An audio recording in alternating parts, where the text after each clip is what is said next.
आप आए तो बहारों ने लुटाई खुशबू। आप आए तो बहारों ने लुटाई खुशबू। फूल थे कांटों से भी आई खुशबू।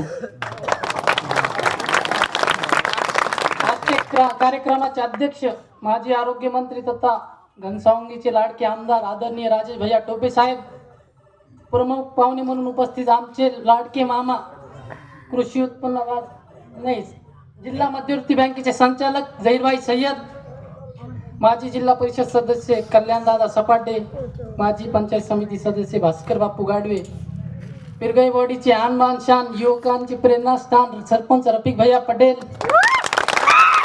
सरपंच नाझर भैया पटेल, सन्माननीय व्यासपीठावर उपस्थित सर्व मान्यवर साहेब, एक परिचय देतो. आम्ही जेव्हा ग्रामपंचायत उभं राहण्याचा निर्णय घेतला होता, एक आम्ही सर्वजण गरीब कुटुंबातले, एक सामान्य कुटुंबातले लोक आहोत सर, आणि काहीतरी गावासाठी करायचं म्हणून आम्ही ग्रामपंचायतला उभं राहण्याचा निर्णय घेतला, सरपंच आणि त्यांची सर्व टीमनं.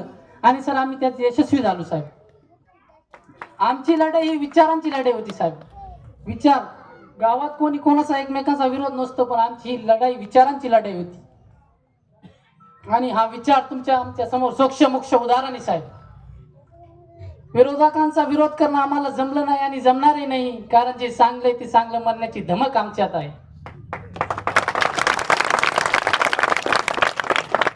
साहेब. शिवसेना आमचं पहिले घरच होत आहे का नाही, आणि घरातले सगळ्याला आपल्याला माहित असतं घरात काय चाललंय, कोणाच्या घरात काय चाललंय सगळ्यांना माहित होतं. माझ्या घरात काय चाललंय, तुमच्या घरात काय चाललंय, लोकांचे विचार काय. आणि जेव्हा मी प्रवेश करण्याचा निर्णय घेतला तर सगळ्या लोकांचे विचार, सगळ्या घरातील लोकांना घेऊन इकडे आलोय साहेब. साहेब, काही लोक असे भेटले की तू नाराज दिसतोय, पण मी नाराज होण्याचं काही कारण नाही, कारण मला भाषण करायचं होतं आणि भाषण जरा चुकाव नाही, काहीतरी दुरुस्ती आहे का नाही. तर एक मनावर कसं तरी आक्रोश होता. मी त्या लोकांना म्हणलो मी तुम्हाला खुश करण्यासाठी आलो आहे, आणि जर तुम्ही खुश होत असाल तर मी 100 वेळा नाराज व्हायला तयार आहे. भैयासाहेबांनी सत्ता नसताना पिरगईवाडीला शादीखाना असो, सभा मंडप असो, जलजीवनचे काम असो, मला वाटतं अजून पिरगईवाडी वस्तीवर सुद्धा एक खडीकरणाचं काम सुरू आहे, डीपीचं काम सुरू आहे, गावांतर्गत रस्ते सुरू आहे. साहेब, ही जनता नक्कीच विचार करणार आहे, कारण या तुम्ही मंत्री नसताना, सत्तेत नसताना एवढी कामं केले. विचार करा सत्तेत असताना साहेब किती काम करणार. भैयासाहेब, ही जनता सुज्ञ, ही फिक्काप्रस्त लोकांच्या वाटेला जाणार नाही, आणि ही जनता नेहमीच विकासाच्या बाजूने राहिलेली, कारण मला अनुभव आहे ही जनता नक्कीच विकासाच्या सोबत आहे.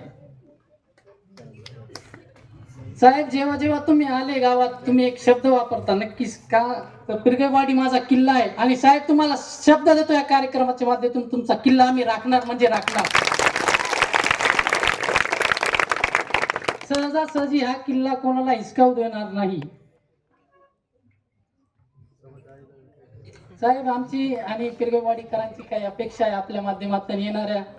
तुम्ही तर आमदार होणारच आणि होणारच, आम्ही आलो म्हणजे आमदार झाले हा शब्द आहे.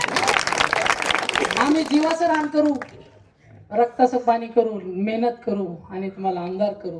साहेब, काही पिरगईवाडीकरांची अपेक्षा आहे की येणाऱ्या जिल्हा परिषद असो, पंचायत समिती, पिरगईवाडीतून एकाला तरी तिकीट द्यावा, ही आपली अपेक्षा आहे. साहेब, हा पक्ष प्रवेश करण्यासाठी जर कोणी ताकद लागली असेल माझ्यासाठी, तर ते आमचे लाडके मामा झहीरभाई सय्यद आणि शैलेश भैया झालटे, माझे जिवलग मित्र शैलेश भैया झालटे. त्यांनी खूप मेहनत केली साहेब. इकडून तिकडे जे कारखान्यावर भेट झाली त्यांच्यामुळे ती भेट झाली.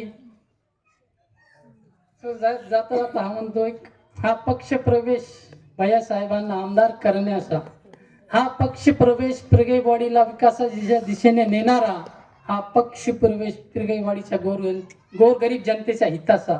एवढे माझे 2 शब्द बोलून थांबतो. जय हिंद.